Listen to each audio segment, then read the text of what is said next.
What's going on, folks? This is your old buddy Zeb with a show enough Christmas story. Come on in, drag up a chair, and let's get into it. Now, every once in a while, a child comes along who sees the world a little bit different. And sometimes, these are the ones that the greatest adventures find. Sebastion is my grandson, and tonight we're going to let his granny tell his story. So without further ado, here's my lovely wife Pansy reading Sebastion's Arctic Adventure. Sebastion is going home. For 11 months, 2 weeks, and 4 days, U.S. Army Special Ops Captain Sebastion Cameron has been overseas, deployed in countries he can't mention, doing things he will never talk about, not even to his bosses in the Pentagon. He's finally getting to go home just in time for Christmas, or so he thought. The Boeing CH-47 Chinook barely cleared the North Atlantic when smoke started billowing out of the forward engine. The pilot managed to set them down in a clearing about 5 miles from the coast. "Well, at least we're on solid ground," said Staff Sergeant Asher Hawkins, Sebastion's right-hand man. "Yeah, but we still got to go across half of Greenland just to reach the Hudson Bay, then figure out how to cross all those miles of water," spoke up Giles, a civilian that has been with them for most of this deployment. "What do you think, Alton?" Sebastion asked the pilot. "Can you make the bird fly?" "Not without a shop full of tools and a truckload of parts," replied Warrant Officer Alton Brown. "The forward engine will need to be replaced. It's totally trashed," he said. "I've been telling the brass for weeks that there was something hinky with that engine, but everybody insisted it was fine. Even if we could get off the ground, we wouldn't be able to navigate. The guidance system is foobar. The crash ripped the antennas completely off, and there's no fixing them either," said Alton. Sebastion thought for a minute and said, "There's nothing to do but for one of us to start walking, guys. I saw a road behind the trees just before we went down. There's supposed to be a satellite tracking station fairly close by. You guys break out the emergency gear and hunker down. I'm going to see if I can find some help." Fortunately, the place they had just left was cold country, so the helicopter was loaded with winter survival gear and enough rations for a week. They had restocked everything just before the trip home, just in case of this kind of situation. While the rest of the men went about setting up camp, Sebastion broke out a heavy parka and set about stuffing the pockets and a backpack with MREs, meals ready to eat, a flashlight, and some flares, just in case he might need to build a fire or signal an overflying aircraft. In the bottom of his pack, he also carried a small New Testament Bible, a habit he picked up during elementary school and kept it up ever since. At the last minute, he strapped on his Glock 19 service pistol and broke out an M4 assault rifle and some extra magazines because, well, you never know what you'll run into up here. Yeah, it was a lot to carry, considering the situation, but he had once dragged Sergeant Hawkins across 25 miles of desert in 100-degree heat on a travois when an enemy IED had almost taken off both his legs. He doubted this trip would be as bad, much less worse. While he was getting ready to leave, Hawkins walked up. "Are you sure you want to do this?" he asked. "We don't know if there's anything around here or not. Since the radio is busted, we can't contact anybody or acknowledge anybody trying to contact us," Hawkins continued. We can't even be sure the ELT is working. That impact shook everything loose, he said. We've got to do something, said Sebastion. We've got food for a week, maybe 10 days if we ration it.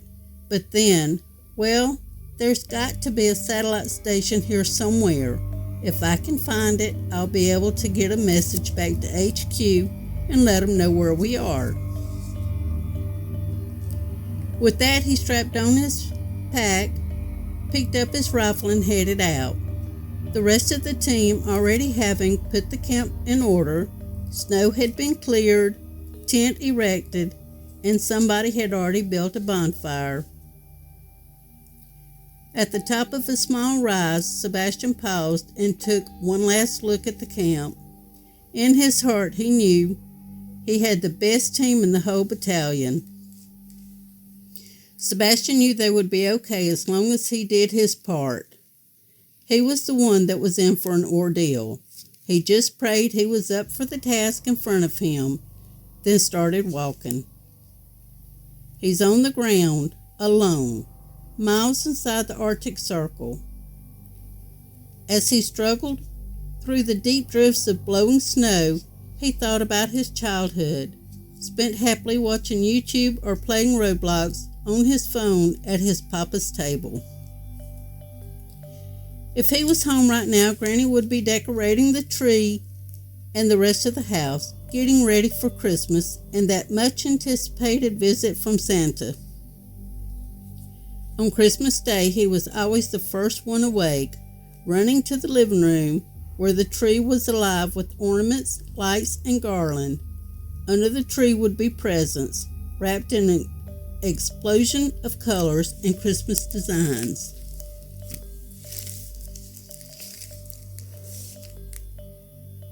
After presents were opened, Granny always insisted they bow their heads and give thanks for their health and good fortune in the past year, and ask for health and guidance for the next.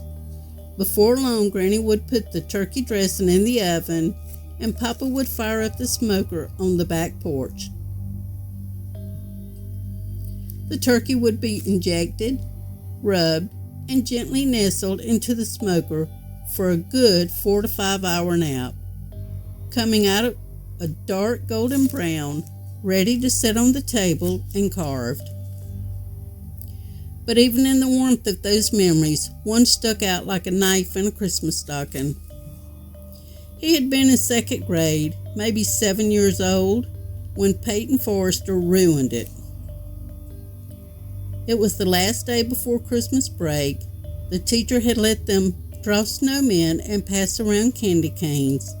The whole class was buzzing about what they hoped Santa would bring. Sebastion had mentioned wanting a PlayStation, and Peyton, who was already 2 inches taller than everybody and meaner than a stepped-on hornet, laughed loud enough for the whole class to hear. "Santa ain't real, dummy," he shouted. "It's your parents. They wrap the gifts and lie about it so you won't cry. My mom said only babies still believe in that junk." Then, like it wasn't cruel enough, he pulled out a crumpled Walmart receipt and waved it in front of Sebastion's face. "Look, it's even got the same stupid toy you're asking for. See, your parents already bought it." The class laughed. A couple of kids looked away, but Sebastion, he didn't say a word. He just sat there, coloring a snowman he no longer believed in. And that night, when he got home, he didn't ask his granny or papa if it was true, because deep down, he already knew. He had still opened his gifts that year. He had still smiled, but part of that Christmas magic died that day. And even now, stomping through the Arctic blizzard, chasing survival, that moment still ached in his chest like frostbite on the heart. Sebastion was rudely yanked back to reality as he realized his steps were taking more and more effort. He knew he wasn't going to last much longer if something didn't change quickly. Just before exhaustion, and the brutal cold took him down, he heard the sound of bells. Barely standing against the blowing wind, out of the swirl of blowing snow, Sebastion watched warily as a crudely built sled loaded with firewood being pulled by a huge reindeer appeared out of the swirling snow. The animal was as tall as Sebastion at the shoulder, and the antlers must have spanned 6 feet. He was so big. He had a leather collar with little silver bells around his neck. Leading the reindeer was an old man in a heavy fur coat and a fur cap, pulled down over his ears. He appeared to be between 60 and 70 years old, but he wasn't frail. He was probably only 5'10" or so tall, but he was wide. Looked to be almost as strong as the reindeer. The old man stopped the sled when he saw Sebastion and asked, "What are you doing way out here, son? You're going to freeze to death." Sebastion told him about the helicopter and how he was hoping to come across a house or maybe even a cave that he could hold up in to build a fire and rest a bit. He had to find that satellite relay station and get a message to his superiors. The old man said, "Crawl up here on the sled. I'll take you up to the house and we'll get you fixed up proper. Then you can worry about your bosses." The journey was fairly short, maybe an hour, and when the man helped Sebastion inside, well, Sebastion finally felt like a sack of rocks right there in the floor. He woke up on the most comfortable bed he had ever laid on in his life, totally rested, like he had slept for a week. He got up, eased into the kitchen, wondering where in the world he was and how did he get there. There at the kitchen table sat the old man and a woman. She had that grandmotherly look about her like you see in Christmas movies. "Honey, you come on over here and sit down," the lady said, waving to the table. "Let's get some food in you." Sebastion sat down at the table, and the lady said, "My name is Martha, and this is Chris. This is our home. After you get some hot food in you and rest a bit more, Chris will take you up the mountain to the satellite station tomorrow," she told him. "That's an awful lot of hardware you're carrying there, young feller," Chris commented. "You figuring on going to war out here?" "No, sir," said Sebastion. "It's strictly for bears or wolves." Sebastion glanced down at the rifle, leaning against the wall, then back at Chris. "No, sir," he said evenly. "Strictly defensive." Chris nodded, amused. "Smart man. Still, don't reckon you'll need it around here." That should have bothered him more than it did. Sebastion ate like a man starved, not rushed, not sloppy, just efficient. Eggs, bread thick with butter, something like stew that warmed him clean to the bones. Martha sat across from him smiling, the way grandmothers do when a boy finally stops being polite and eats. When he finished, he felt wrong. Not sick, not dizzy, just too good. His muscles didn't ache. His hands didn't shake. The frostbite sting that had been creeping into his toes was completely gone. "You slept hard," Martha said, almost reading his thoughts. "Your body needed it." "Yes, ma'am," he said, then paused. "How long was I out?" Chris and Martha shared a glance. "Long enough," Chris said. Sebastion stood and stretched slowly.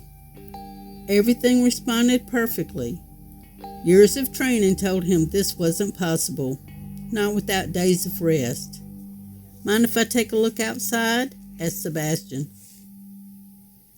"Not at all," Chris said. "Just don't wander too far." The cold hit him again the moment he stepped out, but it didn't bite the same. The wind still howled, snow skating over the ground in ghostly sheets, but he felt insulated, protected. That's when he noticed the barn. It sat uphill from the house, half hidden behind a stand of frosted pines. Bigger than it needed to be for a couple that lived alone. Its doors was shut tight, iron-banded and locked. No tracks leading up to it despite the fresh snowfall. No footprints, no sled marks, nothing. Sebastian's instinct stirred. He circled slowly, boots crunching, watching the barn like it might blink. The place hummed, not loud enough to hear, just enough to feel, a vibration through the bones. He stopped and frowned. The lock was cold, old, hand-forged. No modern tools had touched it. Yet somehow he knew there was light inside. Sebastian wasn't the type to believe in sixth senses, but he believed in observation, and this didn't line up. He stepped back, studying the wall. Then he saw it, not with his eyes, with his mind, like depth perception snapping into place. The barn didn't look empty anymore. It looked busy. He could see movement through solid wood, small figures darting back and forth, wood benches lined end to end, conveyor belts of half-finished toys, paint, gears, ribbon, wood shavings floating in the air like snow. Hundreds of them, thousands. Little people, sharp-eyed, quick-handed, laughing, hammering, packing boxes faster than any factory human hands could manage. Sebastian staggered back a step. "No," he whispered. The barn door cracked open. Warm light spilled into the snow, and there stood Chris. No parka now, no fur hat, just red wool trimmed in white. "Well," he said gently, "figured a man like you wouldn't miss it for long." Sebastian's mouth opened. No sound came out. All those years, that receipt, that dead snowman. "You're—" Sebastian tried. "Real?" Chris finished, smiling. Martha appeared behind him, wrapping a shawl tighter around her shoulders. "Always have been," she said. "Just hard to see if you stop looking." The bells on the reindeer chimed softly somewhere behind the barn. Sebastian swallowed hard, his rifle forgotten in the snow behind him. "I carry a list," Chris said, resting a hand on the door. "Names, faces, lives." He looked at Sebastian square in the eye. "And son, you've been earning your place back on it for a long time now." For the first time since second grade, Sebastion Cameron believed again. Chris didn't rush him. That mattered. "You're wondering why?" Chris finally said. "Why you can see this? Why you?" Sebastian nodded once. His voice still hadn't come back. Chris stepped out of the barn and closed the doors behind him. The light vanished. The world became snow and wind again, ordinary. "I don't let belief come easy," Chris said. "Not for grown men, not for soldiers, especially not for the ones who've seen too much." He looked out across the white hills. "But belief isn't about fairy tales," he continued. "It's about what a man chooses to carry and what he refuses to lay down, even when nobody's looking." Chris turned. "I know what you've done, Sebastion Achilles Cameron." The use of his full name landed like a blow. I know who you dragged 25 miles so another man could live. I know how many children slept safe because you stood in places you'll never talk about. And I know what it cost you every single time. Sebastion looked away, jaw tight. I also know about a second-grade boy, Chris said gently. One who lost something precious and never blamed anyone but himself. Martha stepped forward and took Sebastion's gloved hand. We don't bring magic to the world, she said softly. We protect the last bit of it that good people keep alive. She smiled through misted eyes. And son, you never lost yours. You just buried it deep enough to survive. A long silence passed. Then Chris clapped his hands once. Well, he said, voice brightening, let's get your men home. The rescue didn't come with thunder, no lights in the sky, no sleigh, no spectacle, just timing. By dawn, the storm broke, not by chance, but by permission. The Chinook's distress beacon cut clean through the air. A satellite station suddenly came back online after months of unexpected maintenance delays. Search and rescue aircraft changed course. Fuel calculations magically worked. Weather windows opened just long enough. Chris stood beside Sebastion on the ridge, watching the helicopters lower in. You didn't save yourself walking out here, Chris said. You saved them. Sebastion swallowed. I just didn't want to leave them, he said. Chris smiled. I know. The crew made it back, every one of them. Hawkins saw his kids tear wrapping paper. Alton hugged his wife so hard she laughed and cried at the same time. Giles called his mother from the tarmac and told her he was coming home early and didn't explain why. And Sebastion Cameron? Sebastion made it home to a house that smelled like pine and cooking food, to lights warm against the window, to laughter. And somewhere, just for a moment, he could have sworn he heard bells. That night, after everyone had gone to sleep, Sebastion stepped onto the porch. On the table sat a small wooden figure, carved simply by rough hands, shaped by decades of wood and knives and long hours of quiet work. A soldier standing watch over sleeping children. No note. Just 2 words burned into the base. Thank you. Sebastion bowed his head, not in disbelief, but in peace. This here has been a story from Papa's porch. I really appreciate you stopping by, so come on back and see me again, won't you? We got the meat on the smoker, the coffee's on the stove, and there's always another story waiting when you're ready to hear it.